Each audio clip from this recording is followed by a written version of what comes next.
Hello, Scorpio. It's umomgtarot, and this is your November tarot card reading. Here we go.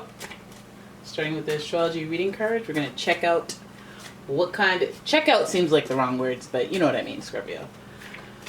We are going to use the astrology reading cards for your theme, and then we're going to use tarot cards for your spread. Here we go. Alright, Scorpio, your first card is Sagittarius. The energy imbues power, superior confidence, and enthusiasm with faith, good fortune, and authority. Love me some Sagittarius energy. That's higher learning energy. That's I know what I'm talking about energy. That's don't test me energy. That's like the only fire sign that, yeah, they have an ego, but it's not always out of control, you know? Then I jinxed it. And then we have Leo. The energy is flamboyant, dramatic, proud, and passionate. It focuses on the importance of self-belief. So then we have some ego energy up in here, but we also have creative energy, and overall we have we have like I got today I got time energy. I have energy to do stuff. I'm running errands today. I'm doing laundry. I'm doing multiple things. I'm driving here. I'm driving there. That's good. And then you have Virgo energy, which is productive. The energy around you is dutiful, hesitant, and humble, with a discriminating, diligent, and painstaking air. You know how those Virgos are. Do the work. They will do the work. I know some of you are like, nah, not the Virgo I know, lazy. That's an unevolved Virgo. That's where they got to come from in order to develop that. And then sometimes some don't jump off the cliff and. And then it becomes extremely loud that they can't do the work. So it's always a theme, regardless of how the theme turns up. But this person, we're dealing with a lot of ego. We're dealing with a lot of, if these energies are popping up this month personified, these people are having some fiery characteristics in your life. You could have even sexual attraction here.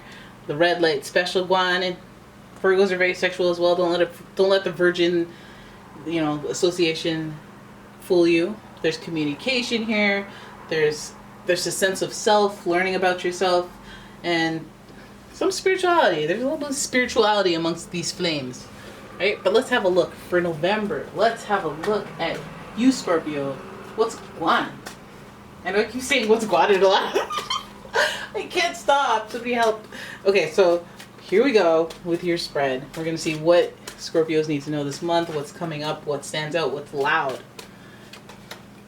All right, you got the Knight of Cups in reverse. Some of you guys are dealing with somebody who, oh God, you know what? Let's not jinx it. Let's not jump to conclusions. But for me, I feel like there was somebody who offered at one point in time. They offered you something romantic, like they were offering you a relationship or a connection of some sort. But then they had some bit of grass is greener syndrome, and that they explored, and they were holding back themselves quite a bit. They weren't being very generous with themselves. These are all things that, all in reverse. Alright, so then your next card is the Judgment card, followed by Hangman in reverse, and the Nine of Cups. Okay, we got a story here at least. We have some coming to realizations and settling the score with your ego type vibe. I feel like this is about another person. So that person that gave the romantic gesture that you felt the connection with, maybe even you pulled out a connection with somebody, like you offered, hey, you want to go to lunch? You extended yourself in some way to someone, and then now you're kind of wondering, I don't know. And you're holding back the generosity that you once gave to this person. It could go work both ways.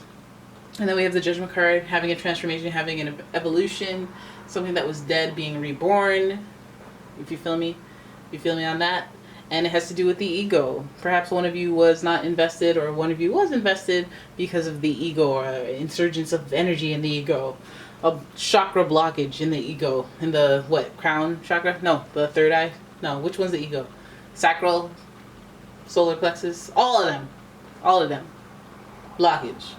Alright, so it felt like a standstill in the relationship. I feel like things are going to flip around with this person. If they were once holding back, they will now be generous. If they were once looking elsewhere, they are looking towards you. If they held back, if they took away their romantic gesture or they backed out of something, they will now appear. It's just delayed, all right?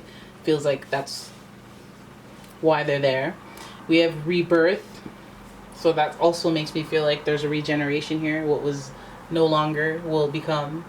And we have some limbo. We have some limbo and some I knew you'd be back energy. Alright, so some of you guys know who this is. Again, could be Sagittarius, Leo, Virgo, but it could also be, could be a Scorpio. Follow Scorpio, could be a Pisces as well. Any water sign actually, Cancer, Scorpio, Pisces. Right, then we have the Nine of Cups. And that's where that energy, that self-assuredness, spiritual self-assuredness, where you're like, I knew it, we were meant to be, I knew you'd be back. Or, I was sad about everything, but I knew, deep down inside, I knew this outcome would happen. Now, what happens though? What do you do though with this, all right? Because this is all like passion driven, this is all ego driven, this is all realizations. I wonder how you react to it, because this, to me, this is the most egotistical Cups card, Nine of Cups, because like the trophies out there, it's like, hey, look at my trophies, I know what I'm talking about. Like feel me on this. Spiritually I'm superior. All right, so there's a lot of intuition. You guys may feel like your gut told you things, so when they come to you, you don't want to be like that, do you? I don't know, maybe you might be. You want to say I told you so. You want to say I knew it, I knew your trouble when you walked in. Okay, you want to be like again, with all of your I told you so's behind you, flaunting them. You may not be about it though. There's a black flag, sign of the end, but again, that's more Scorpio energy. You know what that means better than I do, because we have the Pluto energy here with the death and regeneration and transformation, which is a Scorpio thing. And then we have the death card, which is a messenger that the end is near. This time for the end, and some people aren't shocked to see the death card, and some people are like, what the heck is that? And some people, it's a matter of perspective on how you see the death card, but I feel like once you see the death card, some of you guys know what that is that you have to put a stop to. If you had to think of that thing that's been going on for too long, and there's a clear sign that it should have been done, ended, okay? And you're dragging it out maybe. And so now you need a messenger that's like, end of tape. Please rewind. You need some type of flag to spell it out for you. Some of you guys know what that is because you're spiritually sure and you're very intuitive. All right. Then you have the Fool. Oh, see the end and then the beginning. Look at that. It's time to put something to an end so you can start a beginning.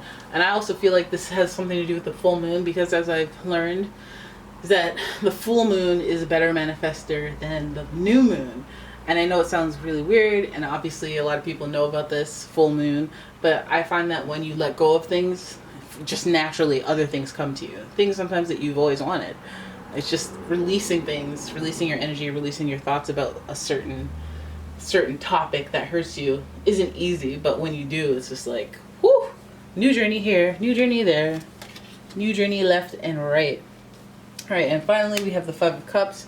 Regrets, losses. Again, it feels like, cut your losses. Some of you guys may have some past. You know what? For people who are like, okay, this should be over. I need to cut my ties. I need to stop thinking about this person. You know how it's easier said than done. I feel like it's one of those things where you have to sit down and do the meditation where you visualize yourself detaching from the person, and you might have to do it over and over again, so that it like feels like an experience that happened, that ended the story. If that makes sense. All right. And so when I see the Fool here, I would say, hey, maybe you should try those techniques to end anything that you don't presently want in your life, that you don't want to think about, that you don't want to fill your head with rent free. All right. So Five of Cups. Think about the things that you have in your life that are serving you, and let go of the things that are not serving you this month. Let go of the parts of you that are overactive when it comes to your ego. Make sure you check in with yourself. Take a moment and be like, am I getting that because I want it or because I need it? Am I getting that because I care about what other people think, or do I really just want it for me? All those things. Just assess them this month, and be spiritually sure. Listen to your gut. When people come at you, when this person that comes back, whether that's a Sagittarius, Leo, or they're just carrying that kind of vibe, comes back, it may be a passion thing, because as we see, there's a new journey. here, but like I see solo though. We see a solo journey, unless this person's a dog. Wink, wink, nudge, nudge. But yeah, I feel like the experience itself will open up a new journey, so that's always a positive. You just have to enjoy the experiences as they come. All right, so Scorpio, there it is. That's your reading. I hope you guys enjoyed it. If you did, please give the video a thumbs up. Please subscribe to the channel, and I will see you in the next one. Bye bye.